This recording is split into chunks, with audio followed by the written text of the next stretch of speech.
नमस्कार दोस्तों, मैं हूं आपका host Vivek. Point of view में आपका स्वागत है। तो कल केजरीवाल जी ने विधानसभा में एक कहानी सुनाई, एक राजा की कहानी जिसे एक कोई रानी नहीं है। तो आइए देखते हैं किसके बारे में केजरीवाल जी बात कर रहे हैं, किसकी कहानी सुना रहे हैं और किसके बारे में चटकारे लेके हंस रहे हैं। विधानसभा पूरी हंस के लोटपोट हो गई। तो चलिए देखते हैं क्या बोलते हैं केजरीवाल जी। माननीय अध्यक्ष महोदय, आज मैं सदन को एक कहानी सुनाना चाहता हूं। कहानी का शीर्षक है चौथी पास राजा।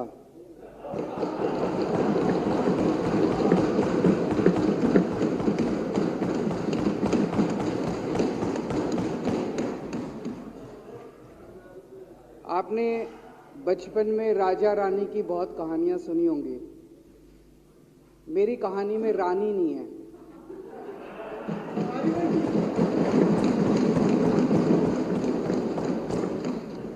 बस राजा है। ये कैसे राजा की कहानी है अध्यक्ष महोदय, जो अनपढ़ था, चौथी पास था, बेहद अहंकारी था, बहुत अहंकार था, बहुत ज्यादा, और पैसे की इतनी हवस थी, इतना भ्रष्टाचारी था, इतना भ्रष्टाचारी राजा था। ये एक महान देश की कहानी है। एक बहुत महान देश था, कई हजार साल पुराना देश। उस देश में एक गांव में एक बहुत गरीब परिवार में एक बच्चे का जन्म हुआ। जब बच्चे का जन्म हुआ तो ज्योतिषी ने कहा, गांव में ज्योतिषी होते हैं, आते हैं, वो पत्री बनाते हैं। ज्योतिषी ने कहा, माई तेरा लड़का बड़ा होके बहुत बड़ा सम्राट बनेगा। माई को यकीन नहीं हुआ, मेरा इतने गरीब हूं मैं, कहां से मेरा बेटा सम्राट बनेगा। तो उसने कहा, नहीं, तेरे बेटे के ग्रह बताते हैं तेरा बेटा बहुत बड़ा सम्राट बनेगा। बेटा धीरे धीरे बड़ा होने लगा। स्कूल, गांव का ही स्कूल था, स्कूल जाता था, उसका पढ़ने वढ़ने में मन नहीं लगता था। तो चौथी के बाद उसने किसी तरह से चौथी करी। चौथी के बाद उसने स्कूल छोड़ दिया। गांव के पास एक रेलवे स्टेशन था।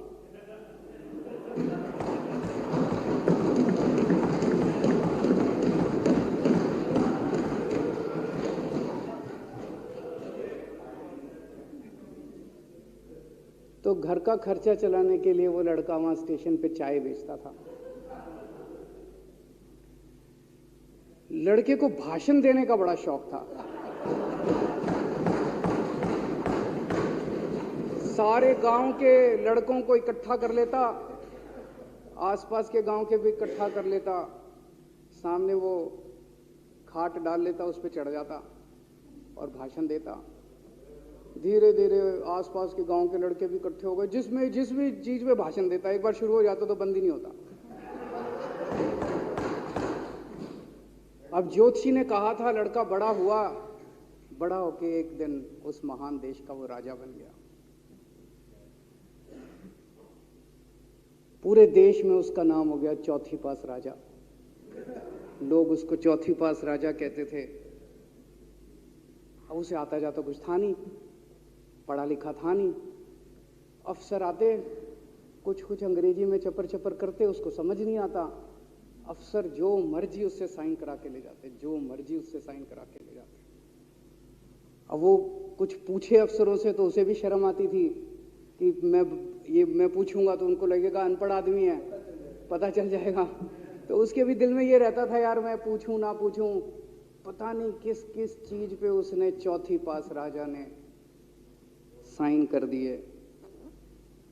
फिर धीरे धीरे राजा को ये बुरा लगने लगा, यार ये मेरे को चौथी पास कहते हैं। तो उसने एक फर्जी डिग्री बनवा ली। कहीं से फर्जी डिग्री बना के ले आया, एमए की। बोला मैं एमए हूं। तो लोगों को लगा, यार ये तो ठीक नहीं है, ये तो फर्जी डिग्री हम बना के ले आया हमारा राजा। तो लोगों ने आरटीआई डाली। जो आरटीआई डालता उस पर 25,000 रुपये जुर्माना।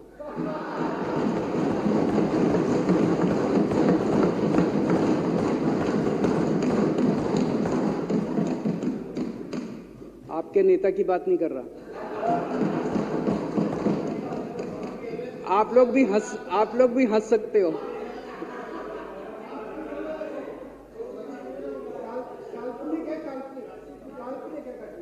तो जो आरटीआई डाले उसको 25,000 रुपये का जुर्माना, जो आरटीआई डाले उसको 25,000 रुपये का जुर्माना। एक दिन कुछ लोग गए चौथी पास राजा के पास, बोले जी एक बड़ा धांसू आइडिया लेके आए हैं। बोले बताओ। बोले जी नोटबंदी कर दो, भ्रष्टाचार खत्म हो जाएगा देश से। तो उसने कुछ पूछा, उसे कुछ समझ नहीं आया राजा को क्या कह रहे हैं क्या नहीं, पर उसे लगा यार कुछ धांसू आइडिया होगा। उसने एक दिन रात को 8 बजे टीवी चैनलों पे जाके नोटबंदी कर दी। बोला सारे नोट बंद। पूरे देश में हाहाकार मच गया, तड़प गए लोग, धंधे बंद हो गए, दुकानें बंद हो गई, लोग बेरोजगार हो गए, बुरा हाल हो गया पूरे देश। लंबी लंबी लाइनें लग गई पूरे देश के अंदर। लोगों ने जाके उसको कहा जी नोटबंदी कर दो, आतंकवाद खत्म हो जाएगा। ना आतंकवाद खत्म हुआ, ना भ्रष्टाचार खत्म हुआ, देश बर्बाद हो गया। वो महान देश जिसका वो राजा बना था, वो देश 10 साल 15 साल 20 साल पीछे चला गया उस नोटबंदी से, उस चौथी पास राजा की वजह से।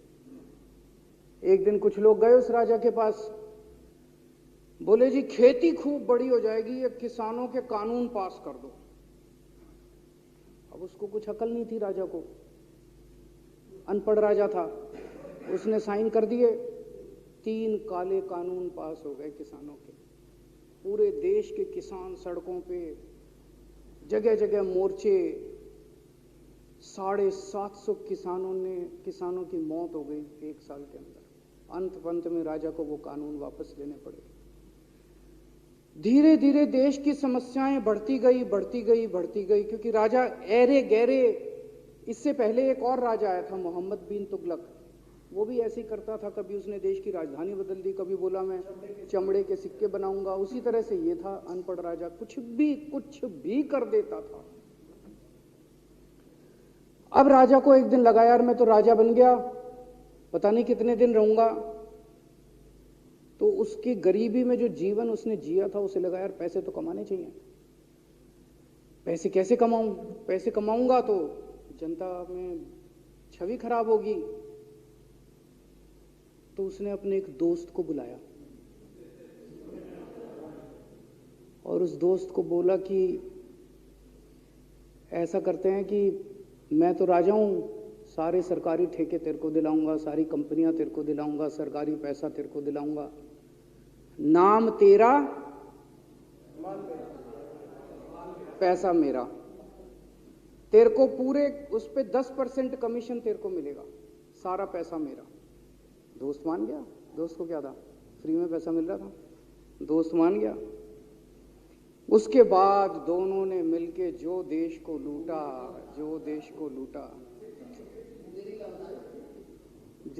लूटा। सबसे पहले वो दोस्त आया, बोला सर सबसे पहले बैंकों को लूटते हैं। तो वो बोला वो कैसे यार, बैंकों को लूटेंगे तो ये तो ठीक नहीं है। बोला नहीं ऐसे करते हैं, आप किसी बैंक के चेयरमैन को बुलाओ, उसको बोलो कि वो मेरे को लोन देगा। तो बोला लोन देगा तो वापस करना पड़ेगा। बोला वापस कौन करेगा, वापस थोड़ी करना है, आप राजा हो, वापस नहीं करना, लोन दिला दो बस। तो राजा ने एक बैंक के चेयरमैन को बुलाया, बोला इसको लोन दे। तो वो चेयरमैन की सिट्टी पिट्टी गुम हो गई, यार मैं तो मर जाऊंगा, फंस जाऊंगा, वो भाग गया। तो फिर उन्होंने ढूंढ के एक ऐसा चेयरमैन चुना जो कि सरासर भ्रष्टाचारी, जिसके ऊपर 10 फाइलें खुली हुई, जिसके ऊपर 10 केस चल रहे, उसको बुलाया। बोला देख तेरे को चेयरमैन बना रहे हैं, अब तू 10,000 करोड़ रुपए दे दे इसको, नहीं तो तेरे को जेल भेजेंगे। जेल जाना है कि पैसे दे रहा है? उसने कहा माई बाप मैं जो कहोगे जहां कहोगे साइन कर दूंगा। उसने 10,000 करोड़ रुपए का लोन उसके दोस्त को दे दिया। ऐसे करते करते 1,00,000 2,00,000 करोड़ रुपए इन्होंने बैंकों से लूट लिए। राजा ने, चौथी पास राजा ने और उसके दोस्त ने मिलकर 2-2.5 लाख करोड़ रुपए बैंकों से लूट लिए। अब बैंकों से पैसा लूटने के बाद उन्होंने देश को खरीदना चालू किया। सबसे पहले उन्होंने देश के एयरपोर्ट खरीदे, पहले 6 एयरपोर्ट खरीदे, फिर उन्होंने बिजली कंपनियां खरीदी, फिर उन्होंने बिजली के दाम बढ़ा दिए पूरे देश के अंदर, फिर उन्होंने सी पोर्ट खरीदने चालू कर दिए, फिर उन्होंने कोयले खदानें ले ली, फिर इन्होंने पुलिस को भेज भेज के जो लोगों की कंपनियां थी, प्राइवेट लोगों की कंपनियां, यहां बंदूक रख रख के उनकी कंपनियां छीन ली राजा ने और उसके दोस्त ने। हाहाकार मच गया पूरे देश के अंदर। इतनी महंगाई हो गई, इतनी महंगाई हो गई पूरे देश में। पहले गैस 400 रुपए सिलेंडर होती थी, चौथी पास राजा के आने के बाद 1100 रुपए सिलेंडर हो गई। पहले पेट्रोल 71 रुपए होता था, 97 रुपए हो गया। पहले डीजल 57 रुपए होता था, 90 रुपए लीटर हो गया। जब पेट्रोल के दाम बढ़ गए, डीजल के दाम बढ़ गए, तो सारी चीजों के दाम बढ़ गए देश के अंदर। हाहाकार मच गया। सब चीजों पे इसने और इसके दोस्त ने कब्जा। दूध पहले 46 रुपए होता था, 66 रुपए लीटर हो गया। बच्चों को माएँ दूध पिलाने लायक नहीं बची, घरों के अंदर छोटे छोटे बच्चों के दूध छीन लिए इसने राजा ने। सरसों का तेल 90 रुपए लीटर होता था, 214 रुपए हो गया। बताओ, धीरे धीरे पूरे देश में हाहाकार मच गया। लोग अब राजा के खिलाफ आवाज उठाने लगे, लोग उसके खिलाफ बोलने लगे। तो राजा ने कह दिया, जो मेरे खिलाफ बोलेगा पकड़ के जेल में डाल दो। एक के बाद एक राजा ने लोगों को पकड़ पकड़ के जेल में डालने शुरू कर दिया। किसी ने राजा का कार्टून बना लिया, उसको भी जेल में डाल दिया। किसी ने राजा का नाम गलत ले दिया, उसको भी जेल में डाल दिया। किसी टीवी चैनल वाले ने राजा के खिलाफ लिख दिया, उसको भी पकड़ के जेल में डाल दिया। किसी जज ने राजा के खिलाफ कोई ऑर्डर कर दिया, उसको भी पकड़ के जेल में डाल दिया। ना जजों को छोड़ा, ना पत्रकारों को छोड़ा, ना मीडिया को छोड़ा, ना व्यापारियों को छोड़ा, ना उद्योगपतियों को, किसी को नहीं छोड़ा। राजा ने पकड़ पकड़ के उसने चौथी पास राजा ने सबको जेल में डालना चालू कर दिया। एक महान देश कहां से कहां पहुंच गया। उसी देश के अंदर एक छोटा सा राज्य था, उस राज्य का एक मुख्यमंत्री था।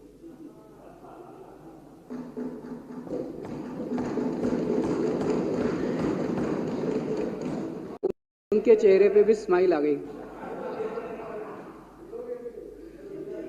उनके चेहरे पे भी उम्मीद की किरण छा गई।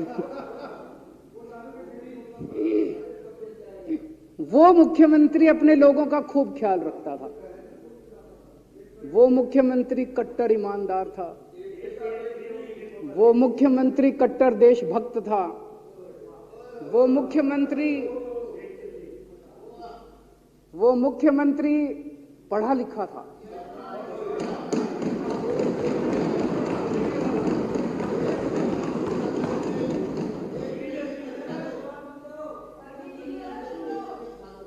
उस मुख्यमंत्री ने अपने लोगों को महंगाई से छुटकारा दिलाने के लिए बिजली मुफ्त कर दी।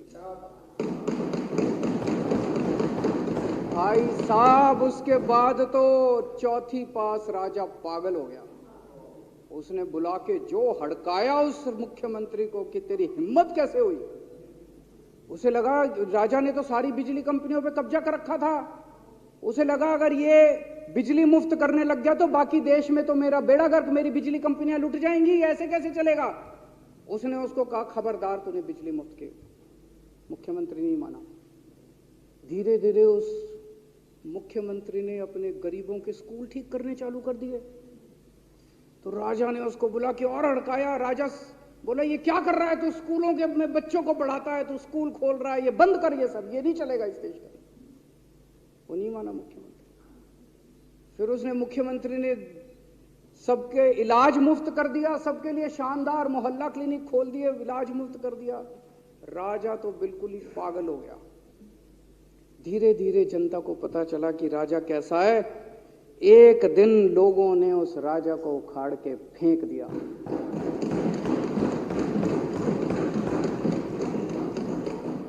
और लोगों ने एक किसी ईमानदार और देशभक्त आदमी को वहां बिठा दिया और उनकी सरकार आ गई। और उसके बाद देश से महंगाई खत्म हुई और देश रात दूनी चौगुनी तरक्की करने लगा। तो जैसे हम बचपन में सुना करते थे moral of the story, Hindi में क्या कहते, मॉरल ऑफ द स्टोरी का मतलब भाई इस कहानी में क्या प्रेरणा मिलती है? इस कहानी से, इस कहानी से ये प्रेरणा मिलती है कि अगर आपके देश में महंगाई है, आपके देश में समस्याएं हैं, आपके देश में सब कुछ गड़बड़ चल रहा है, तो सबसे पहले जांच परख के देखो आपका राजा अनपढ़ तो नहीं है। अगर आपके देश में सब गड़बड़ चल रहा है, बेरोजगारी है, बहुत सारी समस्याएं हैं, जरा देखो राजा, आपके राजा को कोई दोस्त तो नहीं है। अगर है तो सबसे पहले अपने राजा को उखाड़ के फेंको, नहीं तो आपकी समस्याओं का कोई समाधान नहीं होगा। आपकी समस्याओं का कोई समाधान नहीं होगा। वो पढ़ा करते थे, अंधेर नगरी चौपट राजा, सवा शेर बाजी सवा शेर खाजा। बहुत बहुत शुक्रिया।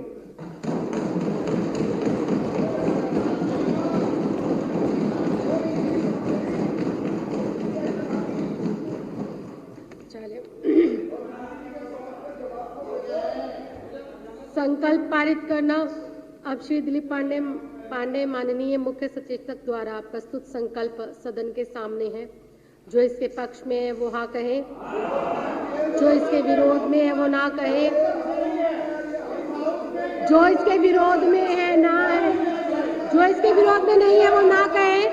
हाँ पक्ष जीता, हाँ पक्ष जीता। संकल्प स्वीकार हुआ।